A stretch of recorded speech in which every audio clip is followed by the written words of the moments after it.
This is Economics Review, page 4. All right, let's talk about the economic impact of World War I.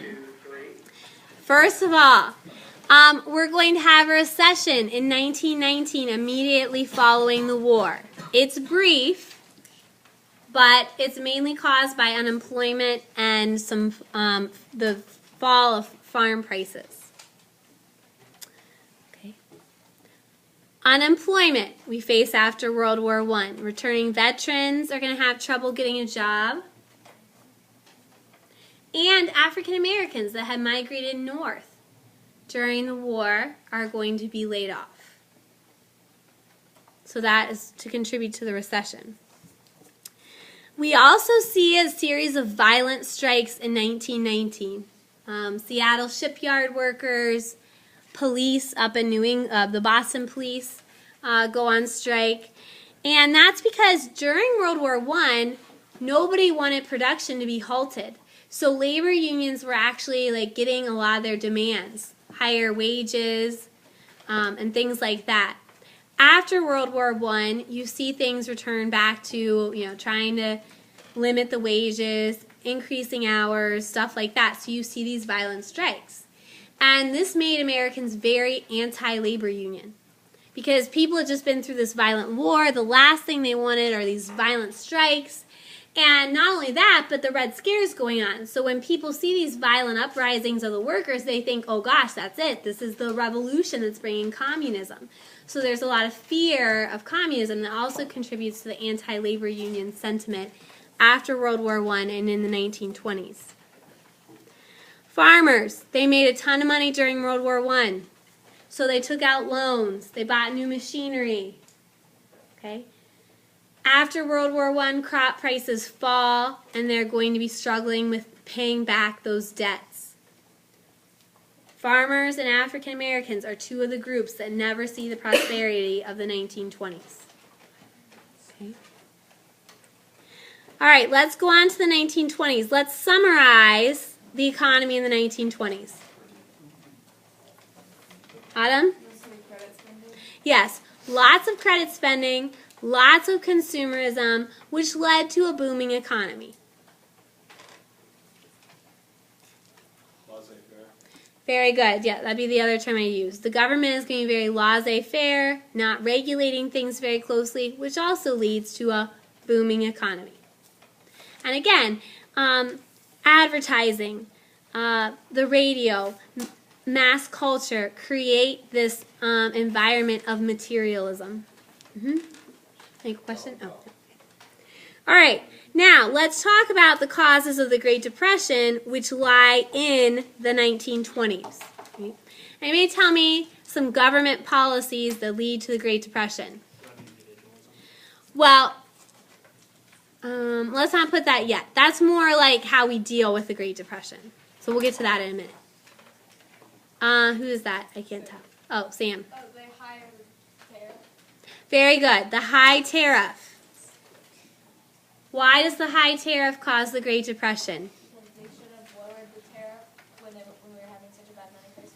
Yes, because it hurt the world economy, it prevented Europe from recovering, and it also hurt the farmers. All right, what other government policies lead to the Great Depression?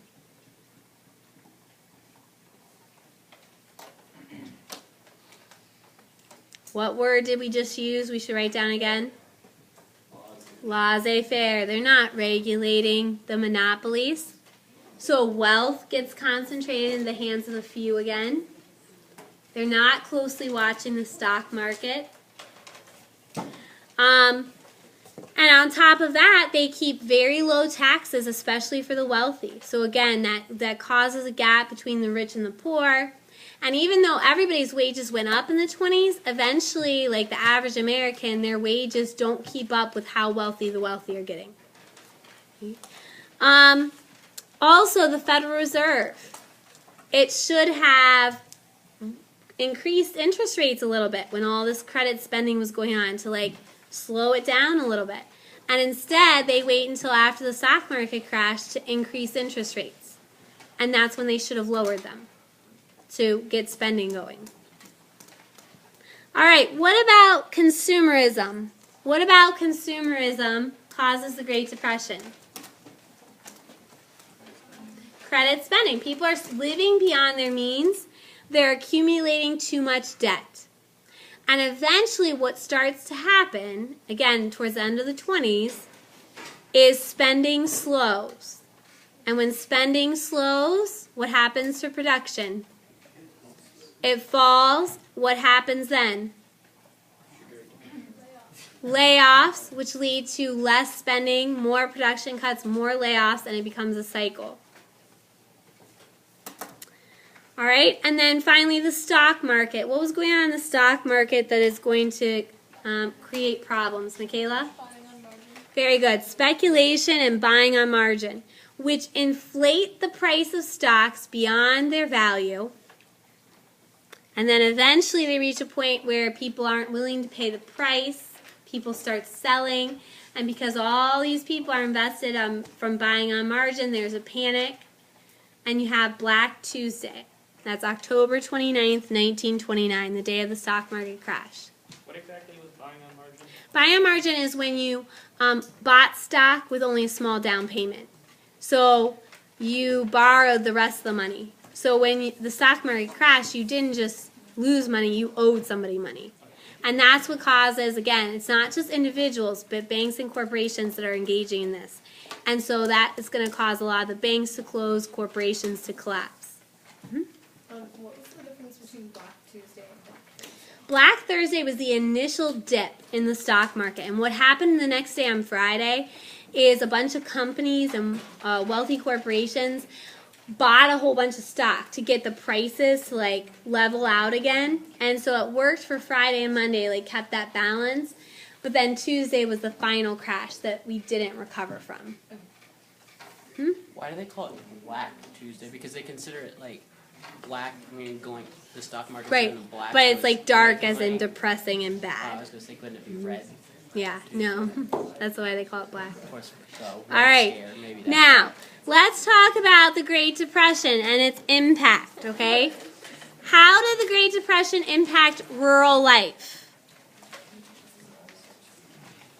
What are some things we'd associate with rural life in the Great Depression? Well, Lowen? The good prices with farming goods were really low. The Okay. prices were, and the Very good. Low crop prices, which meant farmers couldn't pay back debts.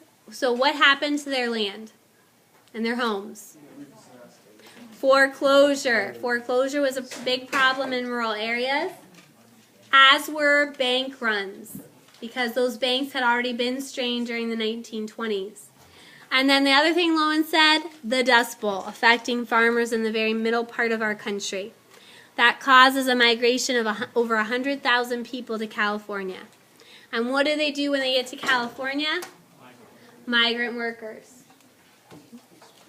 All right. How did the Great Depression impact urban life? Some words. Where'd the homeless live? Hoovervilles or shanty towns.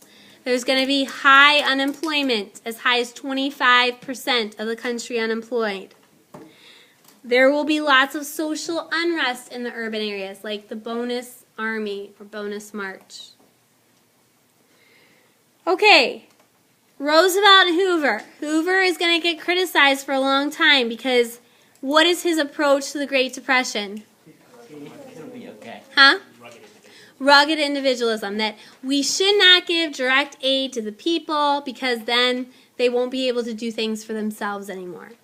He also kind of just thought it was a natural part of the business cycle that would get better.